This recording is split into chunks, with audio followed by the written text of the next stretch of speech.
অনেককাল আগের কথা, যখন শহরগুলো এত উন্নত ছিল না এবং গ্রামগুলো ছিল রহস্য আর লোককথায় ভরা, তখন বাংলাদেশের এক প্রত্যন্ত গ্রামে বাস করত এক ছেলে। নাম তার অপু।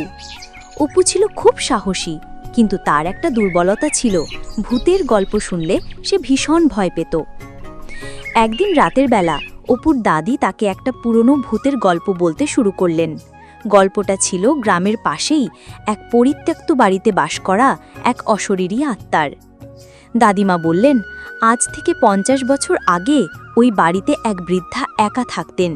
লোকে বলতো তিনি নাকি কালো জাদু করতেন। তার মৃত্যুর পর ওই বাড়িতে যারা ঢুকতে গেছে তাদের সবার সাথেই নাকি অদ্ভুত ঘটনা ঘটেছে। অপু ভয়ে দাদিমার হাত শক্ত করে ধরল। দাদিমা মুচকি হেসে বললেন, ভয় পাস না রে বাবা, এ তো শুধু গল্প। কিন্তু অপুর মনে ভয়টা যেন গেঁথে গেল। কয়েকদিন পর অপুর বন্ধুদের মধ্যে বাজি লাগলো যে কে ওই পরিত্যক্ত বাড়িতে একা রাত কাটাতে পারবে। অপু প্রথমে রাজি হচ্ছিল না, কিন্তু বন্ধুদের ঠাট্টা তামাশার মুখে পড়ে সে শেষ পর্যন্ত রাজি হয়ে গেল। তার মনে জিদ চেপেছিল যে সে প্রমাণ করবে যে সে ভীতু নয়। নির্ধারিত রাতে টর্চ আর কিছু শুকনোর খাবার নিয়ে অপু বন্ধুদের সাথে রওনা দিল সেই ভুতুড়ে বাড়ির দিকে। বাড়ির চারপাশে বড় বড় গাছ, লতাপাতা আর স্যাঁতস্যাঁতে গন্ধ। জানালাগুলো ভাঙা, দরজাগুলো প্রায় ধসে পড়েছে। চারপাশে বাতাস নেই, তবুও দোলনাটা দুলছে। অপু চিৎকার করতে গিয়েও পারল না, তার গলা শুকিয়ে তাঠ হয়ে গেছে। সে ভাবল এখনই দৌড়ে পালাবে, কিন্তু তার পা দুটো যেন মাটিতে গেঁথে গেছে। দোলনাটা দুলতে দুলতে আরও জোরে শব্দ করতে লাগলো। অপু চোখ বন্ধ করে নিল, প্রার্থনা করতে লাগলো যেন সকাল হয়ে যায়। ঠিক তখনই একটা ঠান্ডা বাতাসের ঝাপটা অপুর পাশ দিয়ে বয়ে গেল।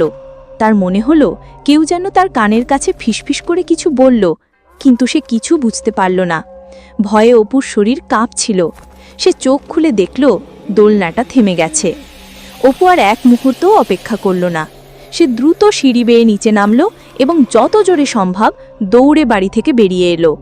সে এক নিঃশ্বাসে গ্রামের বাইরে চলে এলো এবং বন্ধুরা যেখানে তার জন্য অপেক্ষা করছিল সেখানে গিয়ে থামল।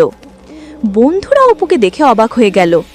অপুর চেহারা ফ্যাকাশে, শরীর ঘামে ভেজা। তারা জানতে চাইল কি হয়েছে।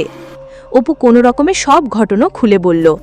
বন্ধুরা প্রথমে বিশ্বাস করতে চাইল না, কিন্তু অপুর অবস্থা দেখে তারা বুঝতে পারল যে সে মিথ্যা বলছে না। সেই দিন থেকে অপু আর কখনো ভূতের গল্প শুনতে চায়নি। সে বুঝেছিল কিছু রহস্যের সমাধান করার চেষ্টা না করাই ভালো। আর ওই পরিত্যক্ত বাড়িতেও আর কেউ ঢোকার সাহস করেনি। গ্রামের মানুষ আজও বিশ্বাস করে ওই বাড়িতে আজও সেই অশরীরী আত্মা ঘুরে বেড়ায়।